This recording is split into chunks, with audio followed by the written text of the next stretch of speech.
So we are here in a major geek out moment for me with Reid Hoffman and Mike Gamson. Pleasure to meet you guys. That was a wonderful talk. If you're not aware, this is for the thousands of viewers at home watching this on a live stream. And one of the things we've asked them to do is to take part in this event. So as doing that, they've been doing some tweets towards the hashtag #InTalent, and you can keep doing that for the next day and a half as we go through the other speakers. And there were some people who came up with some things that they'd like for you to expand on, so I have one for each.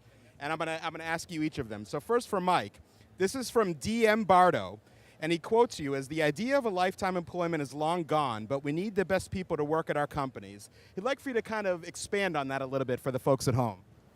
Yeah, absolutely. So first of all, thank you so much for participating, all of you. It's just really, really meaningful for us to be able to connect in this way. And so we hear you, and we are really grateful for it. So to your question, let me try to answer it in two ways. First, just as an employee in a company, like any of us, and then the second as a manager and someone who's really spent some time thinking about this. As an employee, I'm in my 8th year at LinkedIn. And an 11-year-old company, that's like dog years. It's a long time. And yet, speaking very personally, I've never been more engaged, nor more challenged, or more connected to the purpose of what we're doing. And so as a result, I see a really distant horizon for myself here at this company. And LinkedIn re-wins my commitment every day. And in any point along the way where I don't see something that feels aligned, I feel proactively inspired to do something about it and empowered because I know that LinkedIn as a company and the individuals that run it are interested in making this place a place that can re-win talent to commit to stay longer. So that's as an individual. Now as a manager, what I view my opportunity and responsibility here is to create a construct that allows the best people in the world who've chosen to be with us here to continue to grow and to continue to transform themselves, which is a core part of our culture, this idea of transformation, at the rate that makes sense for them. And many of the best people that we hire, they see a rate of acceleration in their personal and professional lives that's significant. So it's beholden upon us as the managers to make sure we give them enough runway, that we allow them to take intelligent risks, allow them space to fail, and allow them to make the big bet so that they can keep moving forward faster and more thoughtfully in their career here than any other place in the world. And if we do that, we are going to re-win their commitment every day. Thank you so much, Mike.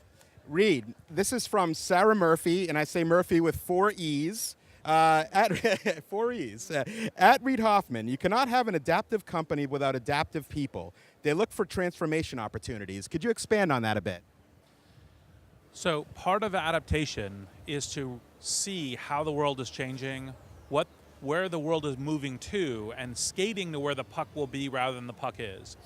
So part of adaptive people is they recognize that work is changing, that you might have a career that is jobs at multiple companies, that they have to look for how do they get transformation in the steps and the skills and the experience and the network and the soft assets.